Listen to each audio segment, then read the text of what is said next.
നമസ്കാരം. ഗാസയെ മുഴുവനായി വിഴുങ്ങണം, അല്ലെങ്കിൽ വേറൊരു തരത്തിൽ പറഞ്ഞാൽ ഗാസയിൽ മുഴുവനായും അധികാരം സ്ഥാപിച്ചെടുക്കണം. ഇപ്പോ ഈ നയവുമായി ഇറങ്ങിയിരിക്കുകയാണ് ഇസ്രായേൽ പ്രധാനമന്ത്രി ബെഞ്ചമിൻ നെതന്യാഹു.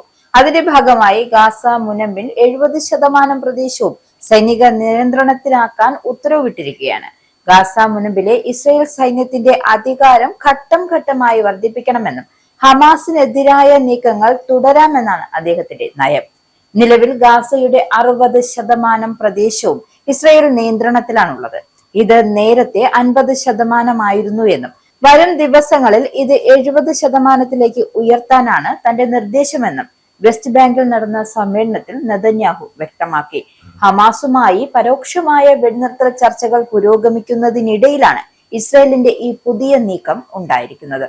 വെടിനിർത്തൽ കരാറിന്റെ അടുത്ത ഘട്ടം സംബന്ധിച്ച് ഇസ്രായേലും ഹമാസും തമ്മിലുള്ള പരോക്ഷ ചർച്ചകൾ നടന്നു വരികയാണ്. ഹമാസ് ആയുധങ്ങൾ ഉപേക്ഷിക്കുന്നതും ഗാസയിൽ നിന്നും ഇസ്രായേൽ സൈന്യത്തെ പിൻവലിക്കുന്നതുമാണ് ചർച്ചകൾ ലക്ഷ്യമിടുന്നത്.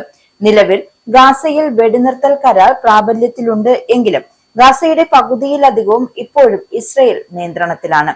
ഗാസയിലെ തീരദേശ പ്രദേശങ്ങളിൽ ഒരു ചെറിയ ഭാഗം മാത്രം ഹമാസിന്റെ നിയന്ത്രണത്തിലുള്ളൂ. വെടിനിർത്തൽ പ്രാബല്യത്തിൽ വന്നതിനു ശേഷം ഇസ്രായേലി ആക്രമണങ്ങൾ ഏകദേശം 900 പലസ്തീനുകൾ കൊല്ലപ്പെട്ടതായാണ് ഗാസയിലെ ആരോഗ്യ ഉദ്യോഗസ്ഥർ പറയുന്നത്. അന്താരാഷ്ട്ര സഹായ ഏജൻസികളുമായി ഏപ്രിൽ പങ്കിട്ട ഭൂപടങ്ങളിൽ ഗാസയുടെ 64% തങ്ങൾ നിയന്ത്രണത്തിലായതായും ഇസ്രായേൽ കാണിച്ചിരുന്നു. ഇസ്രായേൽ ഗാസയിലെ നിയന്ത്രണം കൂടുതൽ വിപുലീകരിച്ചാൽ അത് ഏകദേശം 20 ദശലക്ഷം പലസ്തീനികൾ ഗാസയുടെ ചെറിയ പ്രദേശത്തേക്ക് ഒതുങ്ങാൻ നിർബന്ധിതരാകും. ഇസ്രായേലും ഹമാസും തമ്മിലുള്ള 2025 ഒക്ടോബറിലെ വെടിനിർത്തൽ കരാർ അനുസരിച്ച് ഇസ്രായേൽ സൈന്യം യെല്ലോ ലൈൻ എന്നറിയപ്പെടുന്ന ഒരു സൈനിക അതിർത്തിയിലേക്ക് പിൻവാങ്ങി. ഗാസയുടെ ഏകദേശം 53% പ്രദേശങ്ങൾ ഈ അതിർത്തിക്കുള്ളിലാണ്. എന്നാൽ ഈ യെല്ലോ ലൈൻ ഇസ്രായേൽ കൂടുതൽ അകത്തേക്ക് വ്യാപിപ്പിച്ചതായാണ് ഹമാസിന്റെ ആരോപണം. ഈ നീക്കം വെടിനിർത്തൽ കരാറിന്റെ വ്യക്തവും തുടർച്ചയായതുമായ ലംഘനമാണ് എന്നാണ് ഹമാസ് ആരോപിക്കുന്നത്. എന്നാൽ ഹമാസിനെ ദുർബലപ്പെടുത്തുന്നതിനും ഭാവിയിൽ ആക്രമണങ്ങൾ തടയുന്നതിനും സൈനിക സമ്മർദ്ദം ആവശ്യമാണ് എന്ന് ഇസ്രായേൽ സർക്കാരിന്റെ വാദം.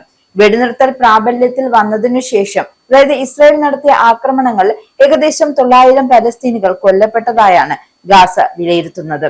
എന്തായാലും ഒക്ടോബർ ധാരണയായ വെടിനിർത്തൽ കരാറിനനുസരിച്ച് അതിർത്തി രേഖകൾ ലംഘിച്ച് ഇസ്രായേൽ മുന്നേറിയതായാണ് ഹമാസിന്റെ ആരോപണം. അതായത് ഹമാസ് ഉന്നയിക്കുന്ന പ്രധാന ആരോപണം ഇതാണ്.